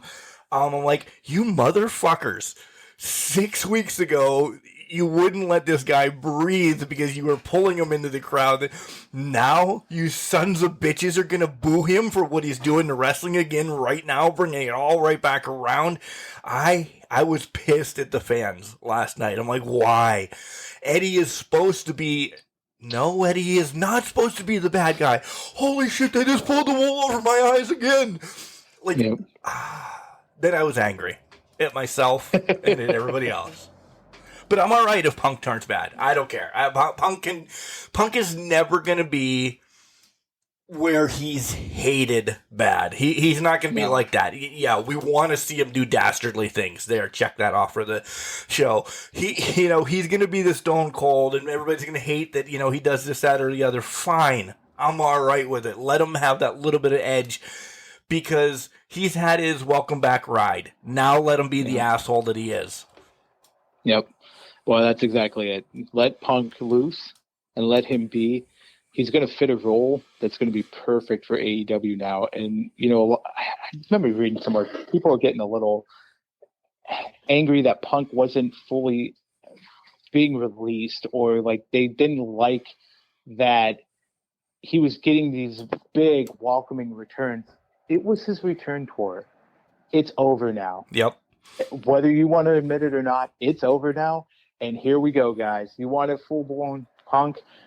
Here it is, because he's going to be unhinged, unfiltered, and it's going to be a wild ride for the next few years at least, if not more. Jenks, you're right. We did have Jay Lethal come back. That was a huge pop, but mine was... It wasn't the biggest one of the night. No. You're completely right. It was not. Baron Von Raschke was there. Oh, my God. He recently did an independent film, and I wish it would be out. Like, they released it for, 6 weeks, and then I can't find it anywhere. It's called The Claw. God damn it, I want to watch it. I've always wanted to talk to this guy, so apparently we're going to have to make a trip to Minneapolis to find him or something. I know he's on Twitter and Facebook and everything, but he doesn't kind of get back to people. I want to talk to him because he was one of my favorite AWA people. Yeah. What did Moochie have to say about Baron Von Raschke? He didn't know Baron Von Raschke. Good, he gets a loss. Yeah. He did pick the inner circle, however. Well, it's all right. I did too. Well, yeah, so, it happens. It's because of the Ageless Wonder, Chris Jericho. And he called the Men of the Year bums. So that's where we're at with that. No name bums. This is the only match that Jenks and I legit had a beef against each other with. I went in a circle right off the bat. He said it had to be Men of the Year.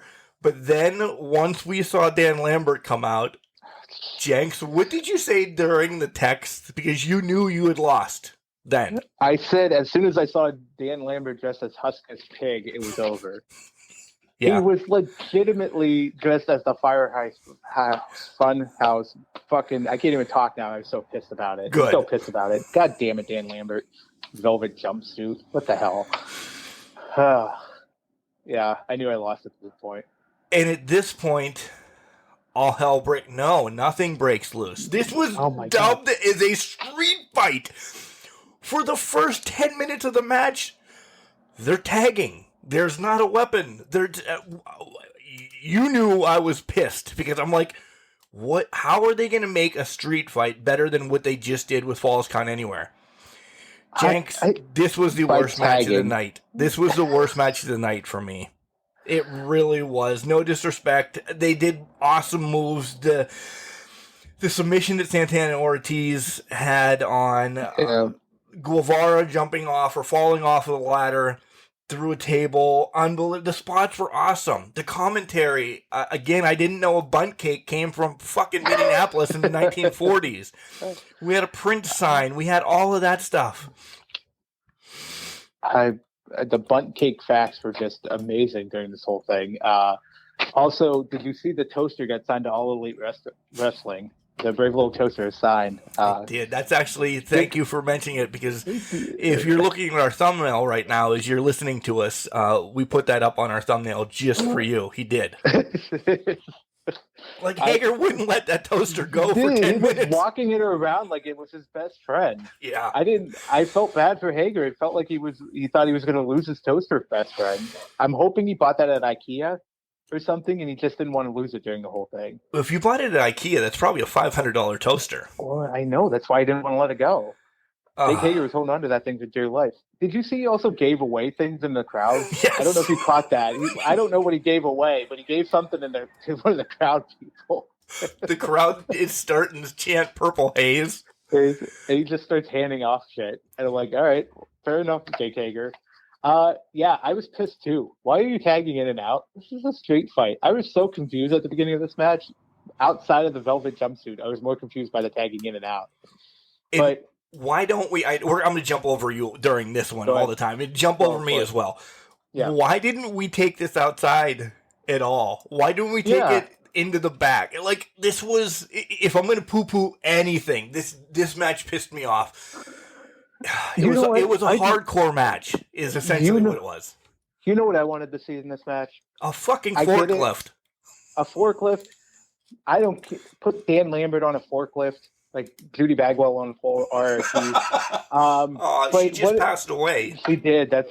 She did. So rest in peace, Judy.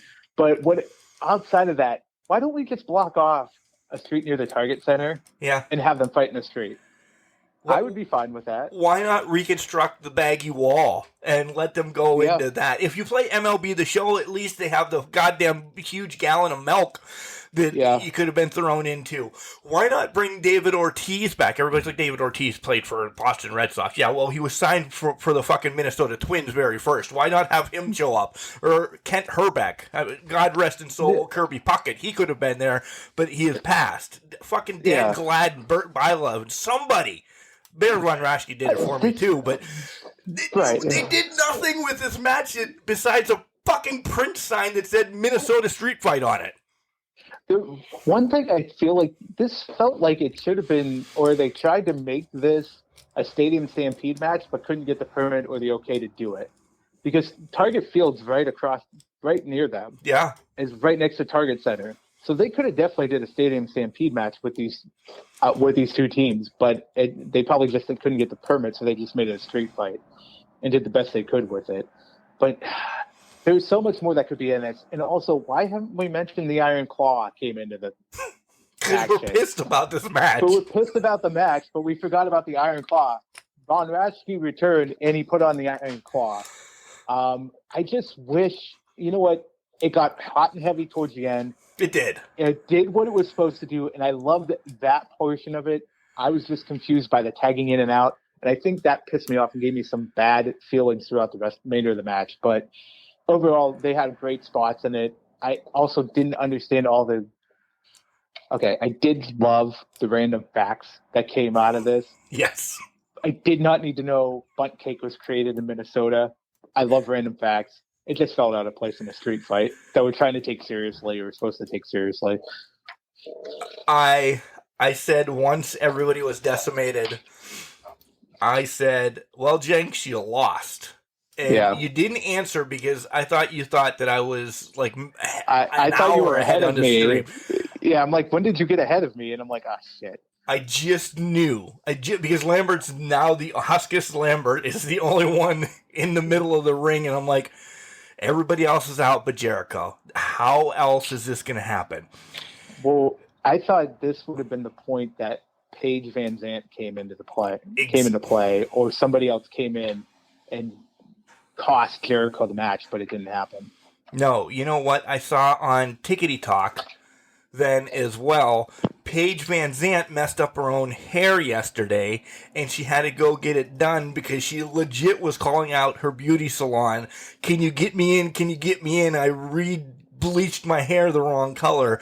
So Paige was not even in Minneapolis last night, which is a travesty.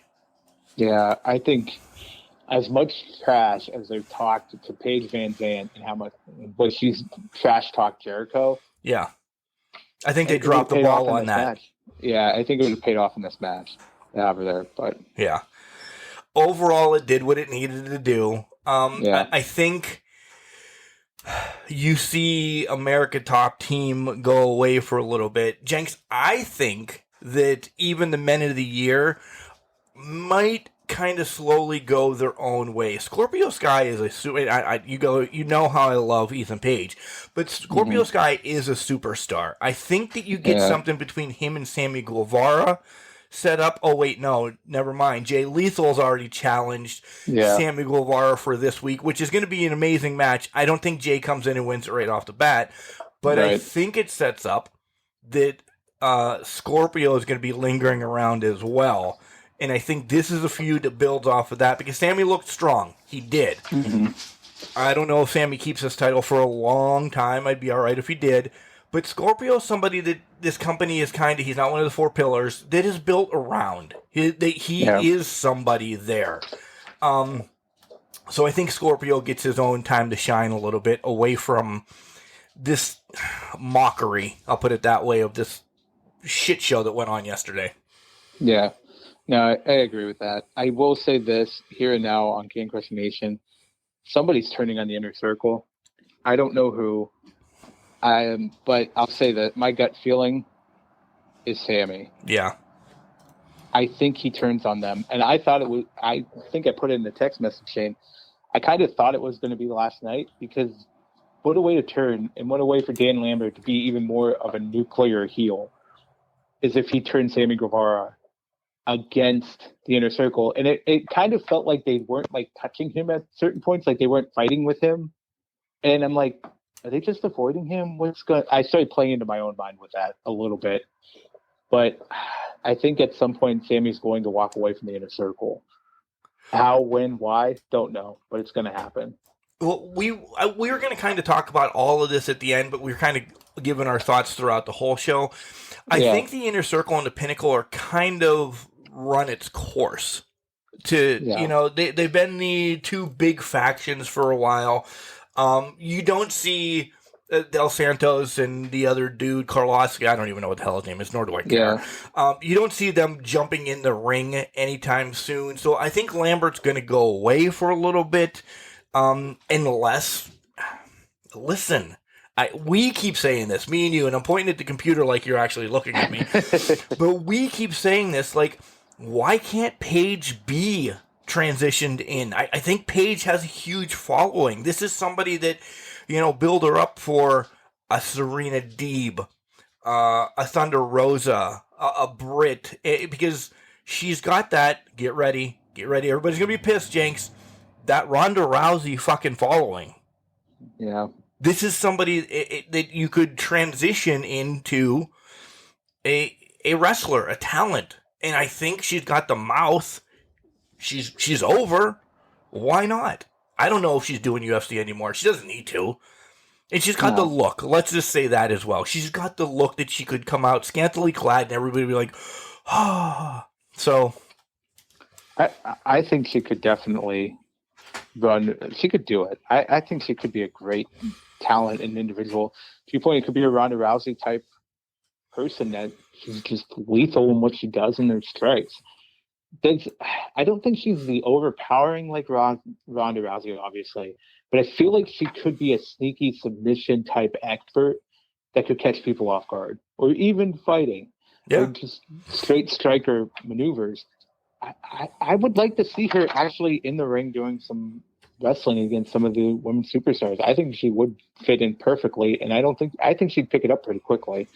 But I guess I'm just still disappointed she was not there for this match. I think that would have made the match even better, or would have improved it a lot to have her there.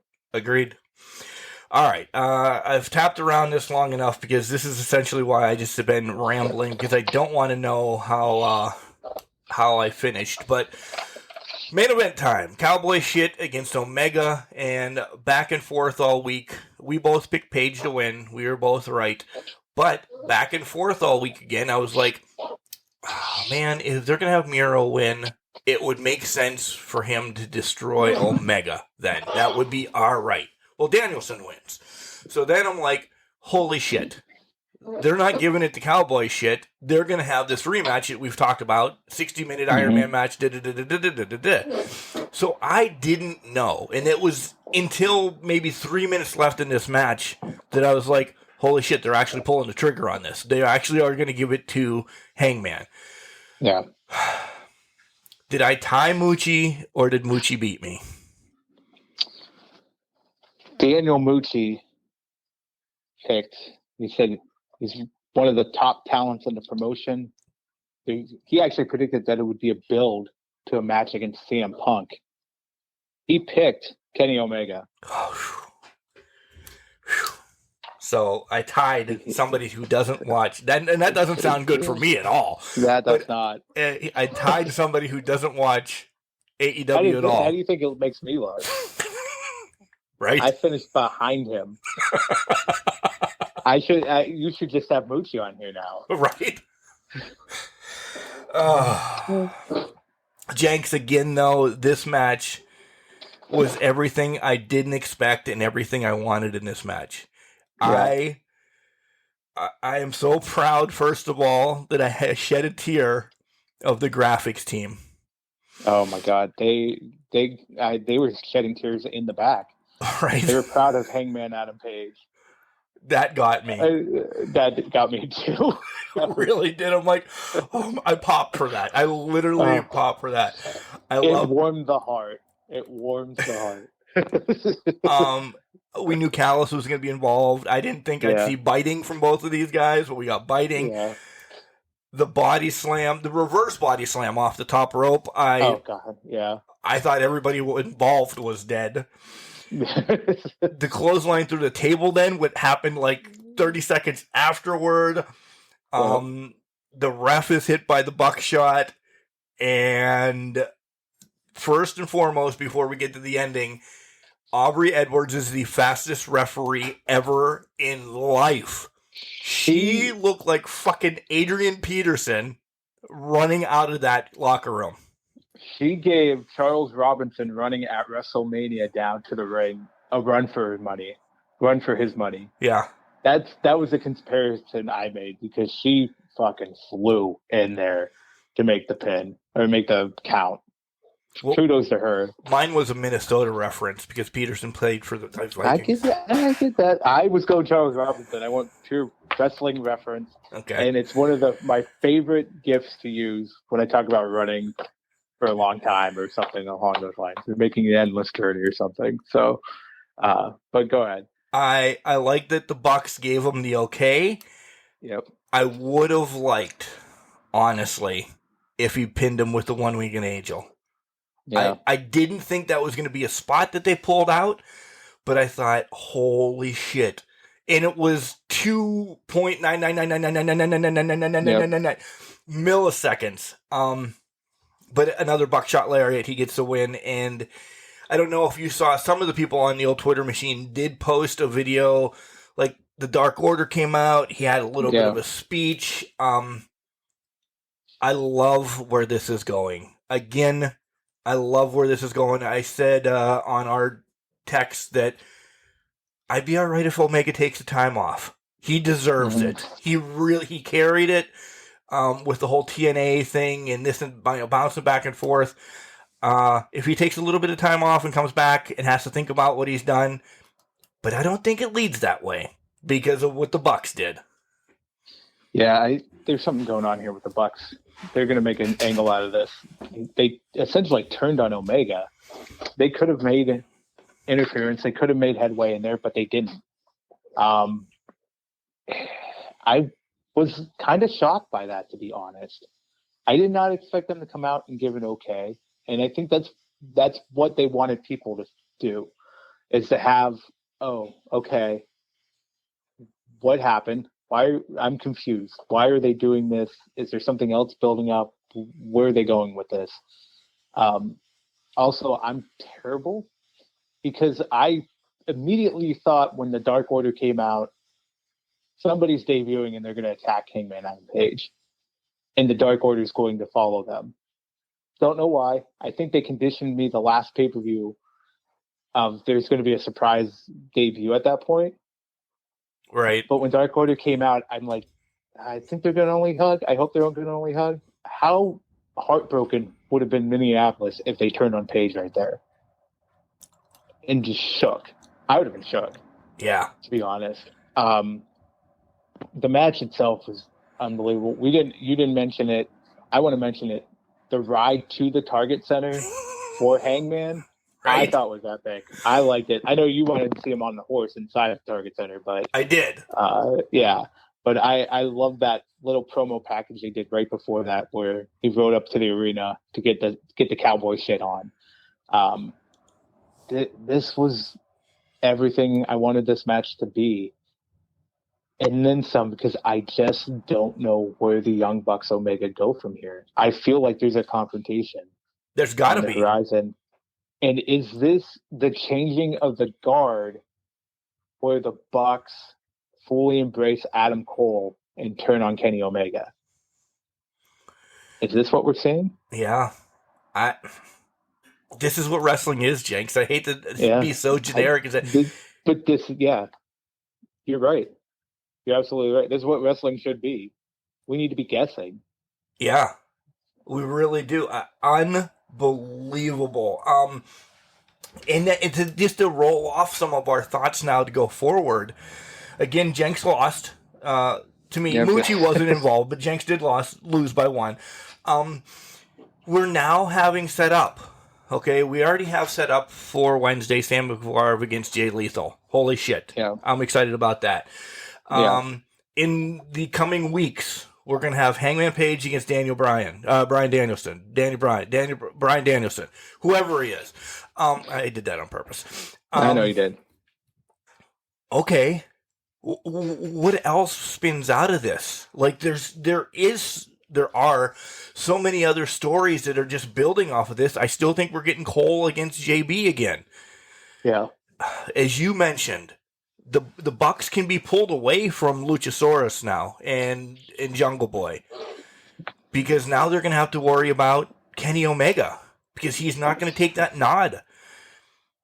I don't know. I said it that AEW during All Out, they did their surprises. They blew their wad on all the money and bringing people in. This was the pay-per-view to set them up for all next year now. Tell me that it didn't. Change my mind. I can't, because you're absolutely right. They set up. I didn't even think about that. You're right. They just set up the entire year with one pay-per-view. Yeah. They truly. I know. I'm like, okay, is Punk and Kingston done? Can you fight Cody that quick and then just turn around and say, all right, we're okay? No possible way. No possible way. As much as you were bitching, is Dan Lambert not going to be on the show? No, Dan Lambert's going to fucking be around. He's going to have something against him, and Jericho have to go one-on-one in a strap match or something. Yeah. Some sort of match. There's so much that's built out of this. Get ready. Now it's time for me to shit. You don't get that from WWE. You can predict every week, every month, what's going on. I don't know with AEW, and that's why AEW is streaming through my blood this morning like a raging lunatic. Well, and I think I go back to when I was watching, like I said, I'm watching the Survivor Series matches from Wonder Years. They were setting up storylines in that pay-per-view for the next year. And they've gotten away from that, but AEW is doing that now. They're using Full Gear to set up the next year. And I think that's what Survivor Series should have been, or should have been kept doing, was to build up the next year. Yeah, you're putting people on teams, but it's also putting in different rivalries and setting the stage and building the foundation. WWE's got away from that because they're strictly entertainment. So it's a valid point. That's not what WWE does. They do what they think is right at the time. And we're seeing the difference between a professional wrestling company and an entertainment company. For sure. A sports entertainment company. For sure. And we're going to dive into Survivor Series here in a second. But overall, Jenks, let's wrap up AEW as... Tell me, we're going to do this right. Tell me that this cannot be a 6 beer match pay-per-view. It had everything. It did. I think the only low light was the street fight, but even that turned out to be a very good match for the most part. Didn't make any sense some of the time, but it's a 6-beer night for me. Yeah, if you take overall the shtick of the street fight wasn't there at the beginning for a while. The action came back up. So if you take a beer away from that match, MJF gets 10 beers. I mean, there's enough balance from everything else that there's just 6 beers across the board. Agreed. Yeah. All right, we're going to take a quick break. We'll come back, briefly touch on the WWE for the week, and let me tell you, it's going to be brief. Hey everybody, this is the sexy fireman Jason Tyler, and make sure that you follow Can Crushers podcast everywhere on social media, and make sure you're up to date listening to all their podcasts wherever you get your podcast. Oh, welcome back, Can Crusher Nation. Here we go. We're going to crush some cans on WWE now. No claws included. Yeah. Jenks, last week we didn't have the time to talk about Survivor Series and how it was brought about and everything. And you left a little bit of a spoiler that you were pissed off about how the matches came about. Run with this, because then I have 2 things to say about it. And then the pay-per-view is next week. And literally there's only 2 matches on it that I give 2 shits about, but I think it's already ruined WrestleMania. Yeah. Why they put no love into this whatsoever? It's like they forgot Survivor Series was coming up. And they just said 2 weeks out, oh, hey, we just need to release things so that we have something on Survivor Series. They could have built this up since Saudi Arabia and had qualifying matches and have people battling it out. But it also speaks to the way they have their calendar scheduled, because you have WWE drafting people at the beginning of October for a season premiere. And then a month and a half later, they're supposed to care about their brand loyalty. Thank you. And try to win the freaking Survivor Series for their brand. It makes absolutely no sense. They basically just shit on the history of Survivor Series and what it should be.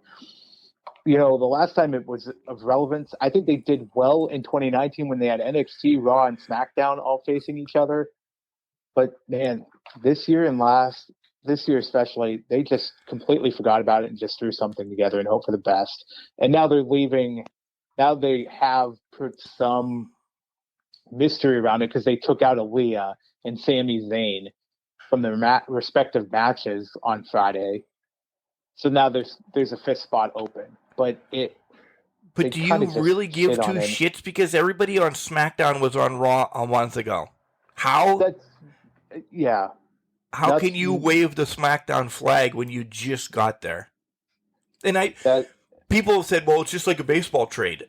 All right, come on. This is entertainment compared to a baseball trade. There's something to win from Pete Alonso getting traded from the Mets to the Yankees or something. At least there's city pride there. Or, by the way, the trade didn't happen. People don't settle down. But you have something there. What you have? You don't get shit for winning Survivor Series. And not that I think at one point you did, but I'd rather see Hogan pick Tugboat, Hacksaw, and Beefcake because they're his friends to take on the Iron Sheik, the $1 Million Man, Rick Rude, and whatever. They're the fabricated teams. Let Seth Rollins pick a couple people. Not the fucking Twitter machine say, here, this is who's going to be on your team. How do I even give 2 shits about Survivor Series? Yeah. Well, name the captains, and to your point, this is your draft during the fall. Right. Name the captains for your team and have them draft the 5 members of the team that they want to go forward with. It boggles my mind. You could make Survivor Series work so much now. One thing that jumped into my head a long time ago is figure out a way that Team Raw versus Team SmackDown, the winning team gets the last 5 spots of the Rumble match. Losing team has to enter the first 5. Something along those lines to really put emphasis on it. Not saying that's the best way to do it, but that's put stakes at it. Saying there's something to it. Yeah, there's something to it. The women, my God, we could win the last 5 spots of the match. We win it for a team, or even take it to the larger extent of if Raw wins overall, whoever they deem eligible would get the last three to five spots of the Royal Rumble match, so that they could come in later on. I'm in that. They could. And I'm at least going to watch because of that. Exactly. It puts so much stakes on it, and it does what WWE does not do: long-term storytelling. It does it in pockets, and I think something's coming up with RK Bro and all that stuff for WrestleMania, but it does it in pockets. But my God, you put more emphasis around Survivor Series being a Big Four pay-per-view. You're building up storylines, and you're building up for the Rumble match, and where it just puts the onus on. There's so much more to this than just being 10 guys thrown together in a match and hoping for the best, or Raw versus SmackDown tag teams just trying to get bragging rights and all that. Make it for something more. My thoughts for you are, if you have to continue to do this god-awful draft, and I think this is half the battle, is the draft is garbage. It needs to go away. I'm one that I want WWE to be a one as a whole, slim down some of your championships, and I think we might see that in the women's division here shortly. But Jenks, if we have to have this stupid draft, when do we have it? We definitely do not have it prior to Survivor Series. Do we have it after Survivor Series? So it kind of leads into next year in December. I'm all right with that. In my mind, you go back to when you originally had it, which was right after WrestleMania. Okay. And that is your season. If you want to make a season premiere, I know it doesn't fit with typical calendars and what that for TV execs and that. But if you're going to do it, make your season premiere be in April. Reset the calendar in WWE at that time. So let me pull in video. Which WrestleMania does anyway every year. Exactly. That's exactly. You tied off. WrestleMania is your grand finale, the biggest stage of them all. Build up towards WrestleMania, and then you reset the calendars. They do this in their video games. When you do a WWE Universe, right, you start at the beginning of April and work your way to WrestleMania. So why wouldn't you do that in real life?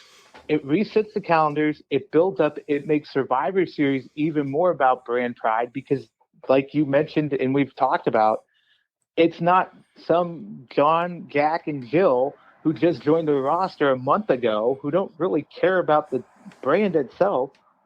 It actually puts people that have been there, lived it, and died it to the livelong day. And also, maybe we start including trades. If you want to start mixing it up during the year, include trading.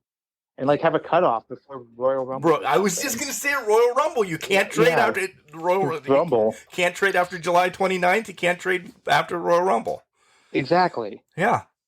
So the matches themselves, I don't even have the card up, nor do I care, but you have Roman against Big E, you're going to have tag team champion, and not a title is on the line. So why am I invested in those? This isn't Survivor Series to me anymore. We continue to keep beating that dead horse. And then who are the hottest women right now in the WWE? You have this storyline between Charlotte and Becky, and Jenks, what else are you going to do for WrestleMania?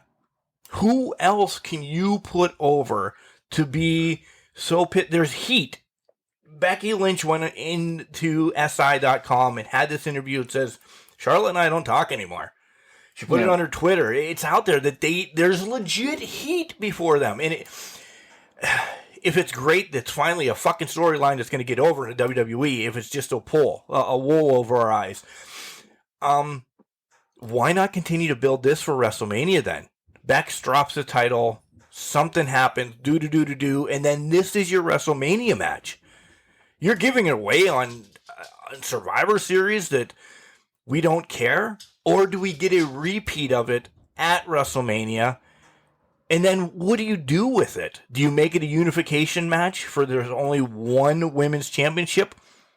That's the only way it saves itself if you're going to have it repeated, I think. Yeah. For some reason, I feel what shenanigans are about, and somebody's losing their title. We only have a week left. They haven't announced any title matches, so to your point, I think it would, if they hadn't tore down Survivor Series to what it is now, this would be a fantastic match to have on Survivor Series. Agreed. But Survivor Series does not feel as important as the other big four or the other three that are part of the big four. So you're right. Why would you have this here? Had they started this, we could have been having this discussion at the beginning of November, 2 weeks ago. Had they started the build right after Saudi, right after Crown Jewel, they could have had a title match. Something happened. One of them loses the title, and then they can bring it back in at WrestleMania. But again, they were rushing it, and I don't see how. Why give this away? Why give this away on a pay-per-view, to your point, that no one is going to care about because they have done the disservice themselves of making people not care about it. Yeah, it's legit all on them. All right, by WrestleMania, you're going to have a returning Bayley. I mean, Sasha's going to be in the mix because I'm sure her storyline with whoever she's... Do we get the blow-off of the 4 horsewomen then? Do we get a fatal 4-way? Because my thoughts are a women's main event has to happen. It's 2 nights again. A women's main event has to happen at WrestleMania. You need to sell 200,000 fucking tickets because you decided to go back to Jerry World again. How can you get the women back in by WrestleMania? Yeah, we're months away, but come on, the stories are written by Royal Rumble that we know. So legit, we're only 3 months away, 2 months away from we knowing what the main event at WrestleMania is going to be. I just don't think they give a shit anymore. They're like, here's a match, we're going to run it. Oh, we're going to run it again in 3 months. Because the ticket sales have blown out of the water already. Yeah. The only thing I'm wondering is, at least for the women's part, are they banking on Ronda coming back? Do they think, or do they know that Ronda Rousey's coming back? And if that's the case, they sell Becky versus Ronda. But then, does that mean Charlotte is pushed to the wayside? And is Charlotte actually in the doghouse in the WWE that they're like, we can't bank on her being in a main event? Because she talked her way into the Ronda and Becky main event the first year. Yeah, and I'm wondering if she's actually at that point where she is out of the good graces of those in WWE. She could be just out of their good graces, and we get the singles match that everybody wanted 3 years ago. I really do feel like Charlotte has talked her way out of the company. It might not be fully yet, but I think she has talked herself out of the company. And it's just a matter of time for her contract. So I think she'll have a match at WrestleMania. I think she drops the title, though. So I think she drops it before then. I honestly do. Yeah, I do. Something's in December. I don't know. Or at least Royal Rumble. I don't think Charlotte has a title at WrestleMania. Yeah, I don't either. That's a good point. You're right. She probably doesn't. And she'll probably be either not on Mania or be in an undercard match. Yeah. A very undercard match. Yeah, I just thought of one thing that they could do to kind of improve Survivor Series a little bit. Instead of having the separate champions matches, except for the women's one, of course, why couldn't they just do a Survivor Series match of the team champions for each brand? Huh. So you have the Bloodline against New Day? It would kind of work out that way, wouldn't it? Yeah. No. Yeah. So be the Bloodline and, well, it'd be Shinsuke, so that'd be kind of weird, but Bloodline and Shinsuke versus Damian Priest, Big E, and who are the tag champs? The Usos. RK Bro. Yeah. Well, the Usos are on the SmackDown, but yeah, for Raw, it'd be RK Bro. That would be a hell of a main event type match for them. Yeah. And then let the rest of the people pick their friends. Cesaro picks whomever. Because exactly. You can build that. Again, that's building storylines for your next couple months. It's just the fact that WWE has to regurgitate different storylines every 3 weeks, 4 weeks, because God forbid we carry a storyline over to 2 pay-per-views. Like, oh my God, AEW's done? Oh, and they're selling the shit out of everything? Huh? Yeah. Imagine that. And they just went into Minneapolis and sold the Target Center out, which is a place that WWE frequents. Yeah. So now there's a shot across the bow here. Unbelievable. Imagine that. Unbelievable. Jenks, I got nothing else on WWE. I'm not even going to lie and tell everybody I watched anything. Because I didn't. Because I knew we were going to be full guts, full gear. By the way, that's the title. Full guts and full gear. I like it. Yeah. The last 2 minutes of the show, we come up with the title, Full Guts and Full Gear. Yep. Hey, by the way, I wrote this joke down for the Super Click Jungle Express back when Adam Cole started bleeding. All I could think of is, it's all about the blood instead of boom. So I laughed at home by myself in my house. Just saying, throwing that out there for everybody to hear how stupid I am. That was when a I'm watching Moochie these joke. pay-per-views. That was a terrible Moochie joke, but I fully embrace it. All right, Jenks, I don't know how we're going to rebound next week. AEW is going to bring it, so we'll probably be talking about AEW. I don't know if we're even going to make predictions for Survivor Series, but essentially we'll probably end up watching it together and saying how horrible it is. So yeah, I'll make some predictions, and maybe I'll get Moochie to make some educated predictions. Yeah. Do you want me? Let me see if I can get him to call the hotline and make his predictions live on air. You have to give him a fucking rundown of the card because he doesn't know how to use the interweb. He watches WWE, so he knows. So he'll know this card. He'll know these people. They're going to be the same terrible analysis around it, but he just knows these people better. Terrible. Absolute horrible. Yeah, at least somebody will call the hotline. Way to wrap it back up, Jenks, to bring it back around to me and being pissed off about people not calling the goddamn hotline that you asked for 3 fucking years. Guys, call the hotline. Get Mark to calm down. We love you guys, but you got to call the hotline. God. Can we have a number to call in? Yeah, I wasn't going to give you my home number. So I get this Google Voice thing set up for all you numbskulls. And nothing. Disappointment. Remember, Jinx, just because they're fucking trash doesn't mean they can't do great things. Can Crusher Nation, it's called a garbage can, not a garbage cannot. I believe in you guys. You got this. And a hotline. Call it. And the hotline. Come on, guys. You got this. Finn. Finn. Not Balor.